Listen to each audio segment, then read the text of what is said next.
yang dikasihi Tuhan, selamat bertemu kembali di dalam acara Santapan Rohani pada hari ini. Bersyukur kepada Tuhan oleh karena kasih dan berkat Tuhan, kita masih tetap dapat menikmati acara ini. Dan kami percaya oleh karena kemurahan Tuhan, kita senantiasa di dalam perlindungan dan penyertaan Tuhan.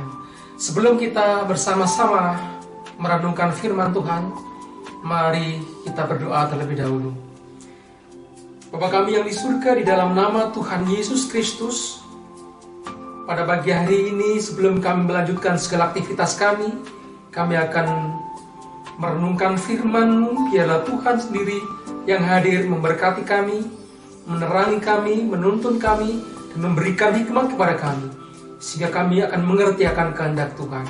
Kami serahkan di dalam nama Tuhan Yesus Kristus. Haleluya, amin. Ibu Bapak yang dikasihi Tuhan, pada pagi hari ini kita akan belajar firman Tuhan yang akan saya berikan tema perlindungan Tuhan. Kita akan baca kitab Mazmur 91 ayat 9. Kitab Mazmur 91 ayat 9, demikian firman Tuhan. Sebab Tuhan ialah tempat perlindunganmu yang maha tinggi, telah kau buat tempat perteduhanmu. Sebab Tuhan ialah tempat perlindunganmu yang maha tinggi, telah kau buat tempat perteduhanmu. Saudara yang kasih Tuhan, Mazmur 91 ini adalah satu mazmur yang berisikan tentang janji perlindungan Tuhan bagi orang percaya. Keamanan, ketenangan, dan kedamaian adalah dambaan semua manusia yang ada di dunia ini. Namun, saudara yang kasih Tuhan, adakah tempat di mana seorang dapat terlindungi dengan aman di dunia ini? Saudara yang kasih Tuhan, tidak ada tempat di belahan bumi manapun yang dapat menjamin seseorang rasa aman dan terlindungi. Seorang presiden, pejabat tinggi negara, atau artis bisa saja punya pengawal bersenjata yang menyertainya kemana saja mereka pergi bertugas. Orang kaya boleh saja memiliki satpam yang berjaga-jaga selama 24 jam di rumahnya. Namun saudara yang kasih Tuhan, tidak bisa menjamin keamanan mereka 100%. Karena bagaimanapun juga, para pengawal adalah manusia biasa yang terbatas kekuatan dan kemampuannya. Sebagai contohnya adalah peristiwa pembunuhan yang terjadi. Bahkan orang-orang nomor 1 di negara tersebut.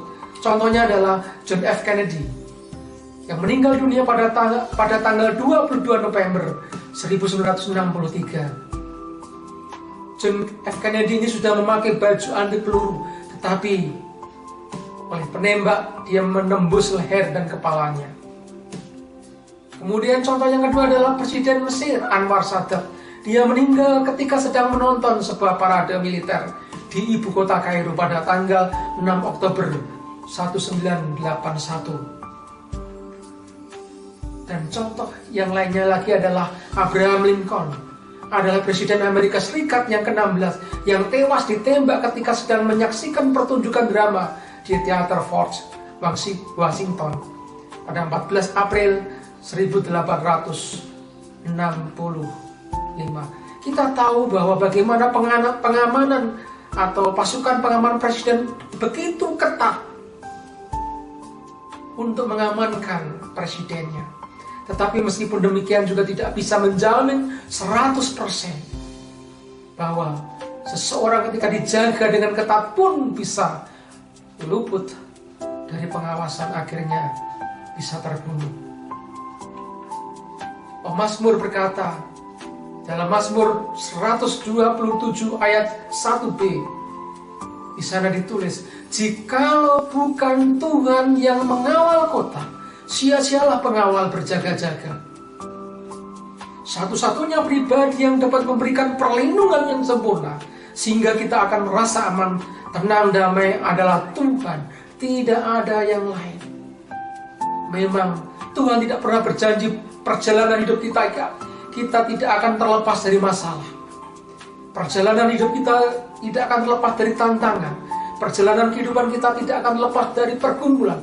Tetapi Tuhan berjanji akan senantiasa menyertai kita, akan senantiasa menopang kita, akan senantiasa menguatkan kita, akan senantiasa melindungi dan memberikan pertolongan saat kita diperhadapkan dengan semua yang kita hadapi dalam kehidupan ini. Allah kita adalah Allah yang Immanuel, Allah yang beserta dengan kita. Jadi perlindungan yang sempurna akan dialami oleh orang-orang yang senantiasa mengandalkan Tuhan dalam hidupnya. Perlindungan adalah satu bagian berkat yang Tuhan sediakan dalam kehidupan kita. Oleh sebab itu saudara kasih Tuhan, mari kita mengandalkan Tuhan. Karena yang diberkati adalah orang yang mengandalkan Tuhan, yang menaruh pengharapannya kepada Tuhan. Yeremia 17 ayat 7. Bahkan sebaliknya, dalam Yeremia 17 ayat 5 dikatakan, terkutuklah orang yang mengandalkan manusia, yang mengandalkan kekuatannya sendiri, dan yang hatinya menjauh daripada Tuhan. Juga tercantum dalam Yesaya 31 ayat 1. Celakalah orang-orang yang pergi ke Mesir, minta pertolongan, yang mengandalkan kuda-kuda, yang percaya kepada keretanya yang begitu banyak, dan kepada pasukan berkuda yang begitu besar jumlahnya, tetapi tidak memandang kepada Yang Maha Kudus, Allah Israel, dan tidak mencari Tuhan. Ini adalah gambaran orang-orang yang ingin mencari pertolongan lain di luar Tuhan akan sia-sia, akan percuma saja, karena mereka tidak bisa menjamin 100%, tidak bisa menjamin perlindungan dalam kehidupan manusia dengan 100%. Hanya Tuhan saja yang memberikan perlindungan yang utuh. Oleh sebab itu saudara kasih Tuhan, mari kita terus-menerus memohon kepada Tuhan, memohon perlindungan Tuhan. Jangan takut terhadap ancaman apapun yang datang di dunia ini. Fokus kepada Tuhan, percaya kepada Tuhan, pegang prinsip firman Tuhan, bahwa tidak ada satupun yang bisa memisahkan kita dari kasih Tuhan. Sebagai penutup, saya akan membaca dalam surat Roma ayat 35 sampai dengan 39. Siapakah yang akan memisahkan kita dari kasih Kristus? Penindasan, atau kesesakan, atau penganiayaan, atau kelaparan, atau ketelanjangan, atau bahaya, atau pedang? Seperti ada tertulis, oleh karena engkau, kami ada dalam bahaya maut sepanjang hari. Kami telah dianggap sebagai domba-domba sembelian. Tetapi dalam semuanya itu, kita lebih daripada orang-orang yang menang oleh Dia yang telah mengasihi kita.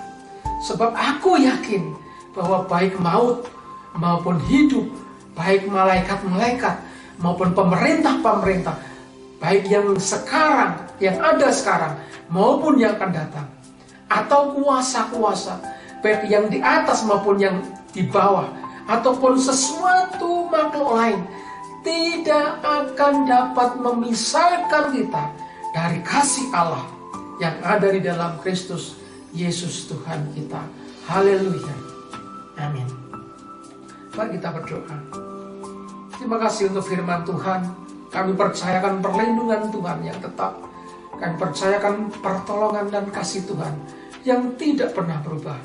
Oleh sebab itu Tuhan, kami menyerahkan kehidupan kami sepanjang hari ini di dalam penyertaan berkat perlindungan dan kasih Bapa. Kami sebelum melanjutkan aktivitas berdoa untuk saudara-saudara kami yang sedang sakit saat ini, yang saat sekarang ini mungkin sedang isolasi mandiri di rumah atau di rumah-rumah sakit, di dalam nama Yesus Tuhan memberikan pemulihan, penyembuhan. Kami juga berdoa yang terbeban berat karena masalah kehidupan mereka, di dalam nama Yesus Tuhan akan memberikan jalan keluar dalam setiap persoalan yang mereka hadapi saat ini. Ya Tuhan, terangi, sertai, dan berikan ketenangan dalam kehidupan kami, supaya kami mempercayakan hidup kami sepenuhnya kepadamu, supaya kami tenang dan senantiasa mendapatkan perlindungan yang dari Bapa. Terima kasih Bapa. Kami menyerahkan hidup kami sepanjang hari ini di dalam campur tangan Tuhan. Dalam nama Tuhan Yesus Kristus, kami menyerahkan hidup kami.